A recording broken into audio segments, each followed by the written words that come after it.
parte do nosso mini treinamento.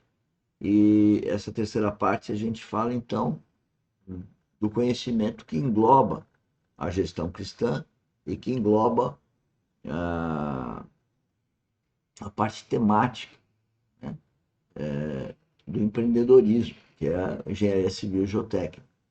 Então eu quero reforçar que nós temos aí dezenas e dezenas, eu não sei se bateu uma centena, de playlists de, de, de vários tipos, inclusive na parte técnica, né? Engenharia civil geotécnica e uma de laboratório, com indicação de vários canais de YouTube, assim como na parte de estudo da vida espiritual. Então nós temos a primeira esfera, que é a temática, a segunda, que é a gestão, que seria a administração do negócio, e a terceira é a vida espiritual. E a vida espiritual, como o próprio nome diz, é um relacionamento. O termo como orar aí é para dizer que a oração tem nada a ver com o que a religião fala. Nós falamos de oração, nós estamos falando de relacionamento. E mais do que eu ficar falando nessa terceira parte, eu procuro pôr aqui o vídeo, né, que a gente vem estudando. Então, todos lá também no canal YouTube, esses vídeos. E aqui nós estamos estudando o caminho da experiência espiritual, e que está em 1 Coríntios 13, o amor, em terceira parte. E tá, o original está lá na playlist deste curso, que é IGG 1, e também tem uma playlist só com esse título, O Caminho da Experiência Espiritual e a Batalha Espiritual. Bom, das carnalidades, e olha que há muita carnalidade nesses 11 capítulos, então ele entra na seção das espiritualidades. Isso é que nos interessa para o nosso meditar de hoje. Então, concernente às espiritualidades, assim nós deveríamos traduzir. Não quero que sejais ignorantes. Bom, quando Paulo entra na seção das espiritualidades, qual é, podemos dizer, a primeira coisa que ele tem a dizer? Unidade do corpo de Cristo. O corpo de Cristo opera na diversidade. Então veja, o que nós estamos fazendo aqui está na Bíblia. Estou falando com as minhas palavras, mas é bíblico. Então quem é cristão devia de ver que o que a gente está falando aqui não é uma novidade. A gente não é louco, não, está na Bíblia. Em unidade. Agora, quando ele conclui o capítulo que enfatiza a unidade, acompanha aí, final do capítulo 12, então ele conclui assim: entretanto, verso 31, 12, 31, procurai com zelo os melhores dons, e eu passo a mostrar-vos ainda um caminho sobremodo excelente. O que Paulo está fazendo aqui? Ele está colocando o amor no centro desse tema espiritualidades. Ele iniciou falando de unidade, porque a carga maior de Paulo era com respeito à divisão no corpo. Já citamos lá no capítulo 3, ele vai dizer: há ciúmes, há contendas entre vós, há partidarismos, uns dizem eu sou de Paulo, outros são de Apolo, outros são de Cefas, e etc. E aquele grupo, entre aspas, os mais espirituais, eu sou de Cristo, né? O grupo que deveria dizer nós todos somos de Cristo, se apartou daqueles e disse eu sou de Cristo, tão divisivo quanto os outros, né? Então, Paulo está tratando como carga central este tema, a divisão. Então, estas são as carnalidades descritas nos 11 primeiros capítulos. Agora, ele vira a página e passa para as espiritualidades. Podemos dizer que Paulo estava como que ansioso para entrar nessa seção. Porque tratar com carnalidades é negativo, necessário, mas negativo. Mas Paulo quer falar das espiritualidades. Então ele vai falar da unidade, já falamos, capítulo 12, a diversidade na unidade, a beleza dela, e agora, então, ele entra nesse capítulo 13. E eu passo a mostrar-vos ainda um caminho sobremodo excelente. Preste atenção primeiro, caminho. Paulo não está dizendo que amor é um sentimento.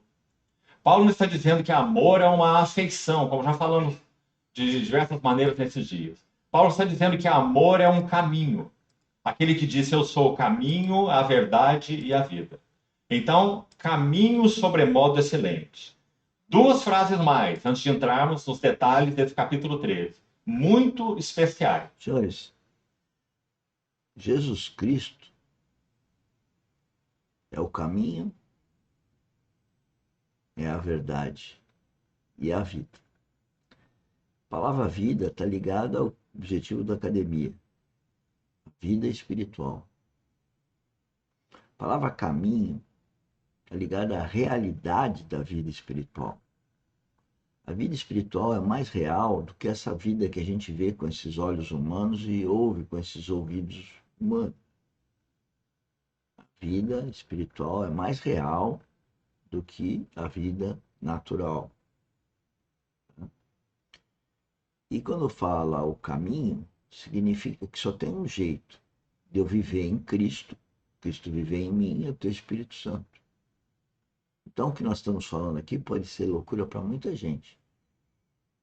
Mas é muita gente que está com a cabeça, com a raiz no mundo e não conseguiu ter ouvidos ao Espírito Santo. Porque o Espírito Santo foi derramado para todo mundo, desde Pentecostes, 2000 anos atrás. E a pessoa que tem o Espírito Santo no coração compreende, sim, o que a gente está falando, porque é o próprio Espírito Santo que está conduzindo. Ainda desse verso. Sobremodo excelente. Essa expressão é muito interessante. Para que saibamos o que ela significa e o que Paulo quer dizer com esse termo, se referindo ao amor, o termo grego, transliterado para o nosso português, nós também temos essa palavra em português, é hipérbole. É o termo grego, se você consultar aí. O que é esse hipérbole? Hipérbole é algo super eminente. Não apenas algo eminente, mas super eminente. Por isso, hipérbole. Então é esse o termo que ele usa aqui. Ele está dizendo, o caminho que eu vou mostrar, não há nada semelhante a ele ou ao lado dele. Não tem dons, e então ele vai começar o capítulo assim, não tem línguas, não tem profecias, não tem conhecimento, não tem fé operosa a ponto de transportar montes. Eu vou mostrar o caminho da hipérbole, o caminho super eminente. É isso que ele faz usando essa palavra. Agora, quando ele diz assim, um caminho sobremodo excelente, usando essa palavra, vamos buscar na literatura de Paulo mesmo algumas traduções dessa palavra para as nossas versões. E vamos ver como ela é linda, esse termo hipérbole, ou sobremodo excelente. Aí mesmo, na carta de Paulo, segunda carta de Paulo aos Coríntios, poucas páginas aí à frente, olha o capítulo 1, verso 8, como ela foi traduzida. A mesma palavra. Segundo aos Coríntios 1, 8. Porque não quero, irmãos, que ignoreis a natureza da tribulação que nos sobreveio na Ásia, porquanto foi acima das nossas forças. Esse acima aí, essa aí é a ideia. Ele está falando de uma tribulação supereminente, tanto que ele escreveu assim, a ponto de nos desesperarmos até da própria vida. Ele não está falando sobre uma dor de cabeça aqui, não, né?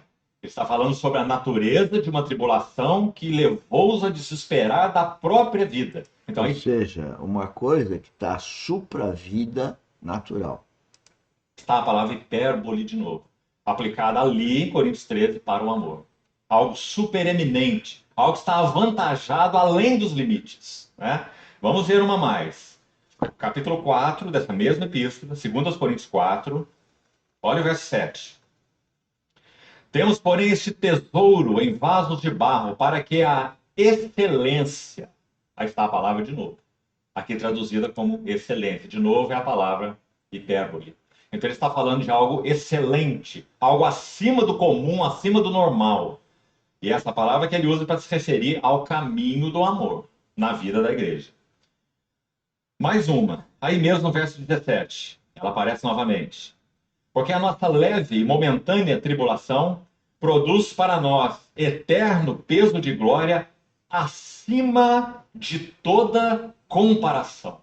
Aí está a palavra traduzida desta maneira nesse versículo. Então, se você for aplicar tudo isso ao capítulo 13 lá que nós lemos, Paulo está dizendo que esse amor que ele vai apresentar no capítulo 13 é um caminho acima de toda comparação, como foi traduzido aqui.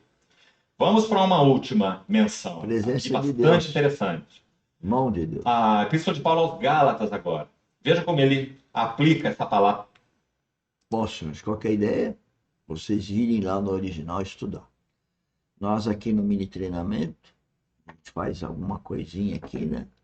Dá uma mini treinada nesses 3 campos, temático, gestão e vida espiritual, para que vocês possam depois meditar sobre isso. E também estamos à disposição, como eu sempre digo, primeiro link aí da descrição do vídeo, o link do grupo do WhatsApp, todo dia às 16 às 17, segundo um agendamento que a gente faz, à medida que você entra lá e solicita uma reunião comigo, e eu agendo com você para a gente tratar do assunto. Muito obrigado. Até a próxima mini treinamento.